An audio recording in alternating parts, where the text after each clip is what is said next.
How many of yesterday's so-called conspiracy theories must be revealed as the truth before that worn-out label is finally abandoned?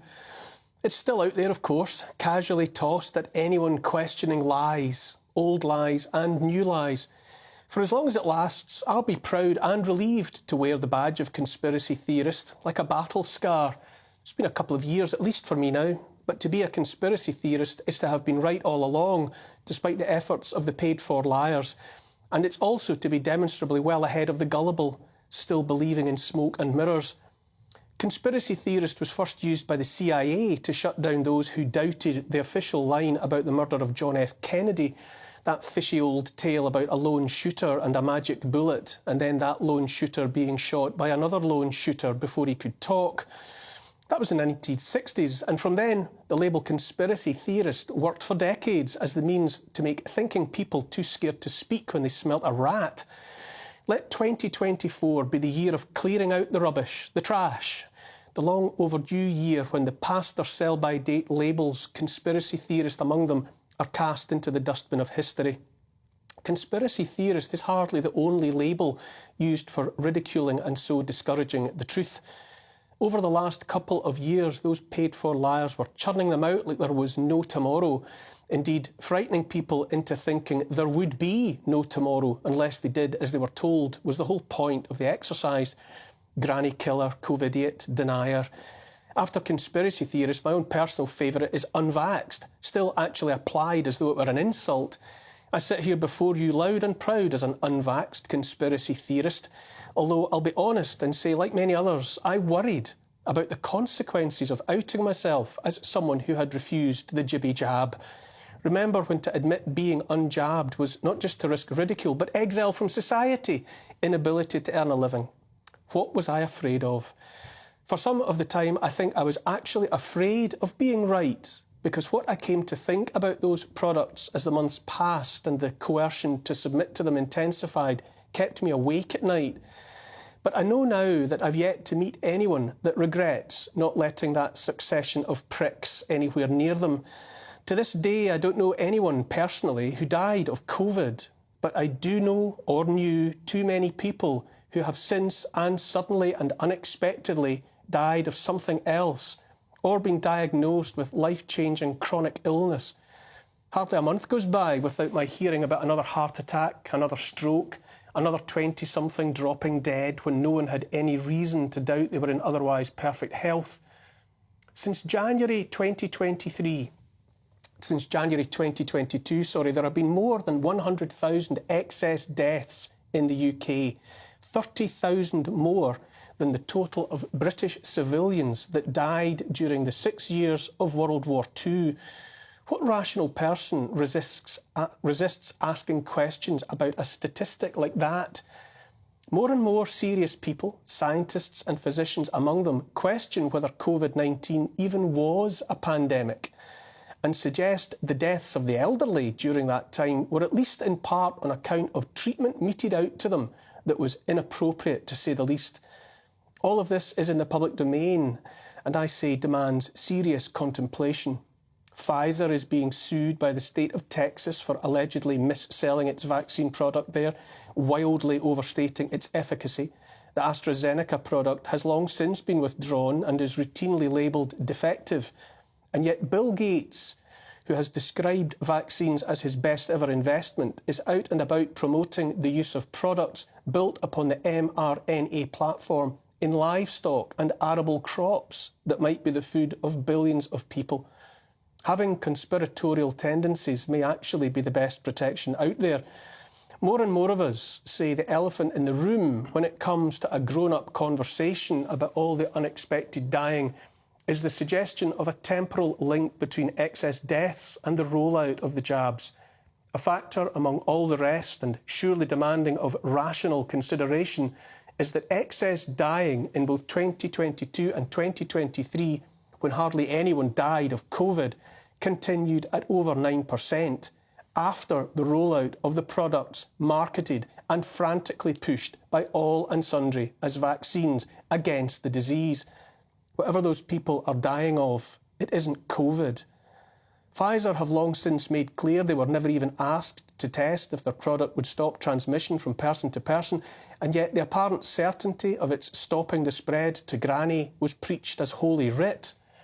It's no longer a sin to raise the subject, at least, anywhere but in the House of Commons and in parliaments all around the West, obviously.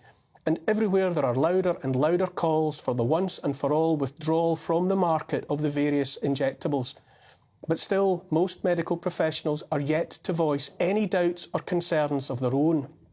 How long must we wait to hear, at the very least, evidence of their curiosity about what happened and is happening, all that inexplicable dying and accelerating illness, from tens of thousands of health professionals who actively promoted injections and who are in many cases still doing so?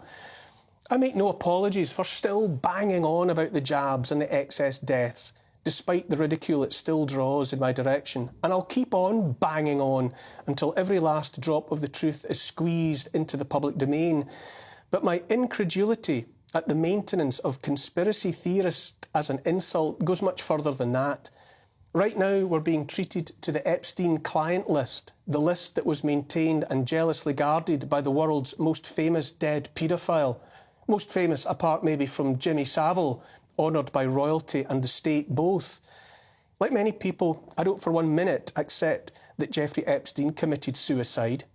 To me, no serious, honest person could accept as much at face value, swallowing the official line that outside his super-secure cell his guards were asleep and the security cameras turned off just at the time when he managed to break his own neck by hanging from a knotted sheet while in a seated position, a feat not replicated before or since in any so-called soft hanging. And yet, surprise, surprise, to question the state narrative on that shaggy dog tale and the corruption it revealed was also to be a conspiracy theorist, maybe even a domestic terrorist, to use another label currently being oversold by those with so much to lose. Now that conspiracy theory, which is to say talk of murder to silence a blackmailer financed by people richer and more powerful than him, is openly discussed. Who knows what more might be revealed from that murky store?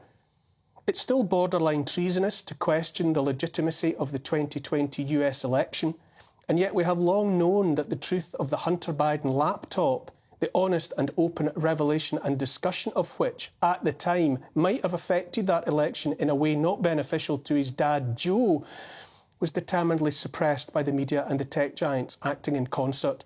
If that's not interfering with an election in favour of one side over another, I don't know what is. This time around, with the latest US election looming, the Democrat White House is striking from ballots the name of their biggest and most popular rival, and even doing the same to what it considers renegade Democrat candidates. The US government may yet put Donald J. Trump in jail to try and thwart his return to the White House.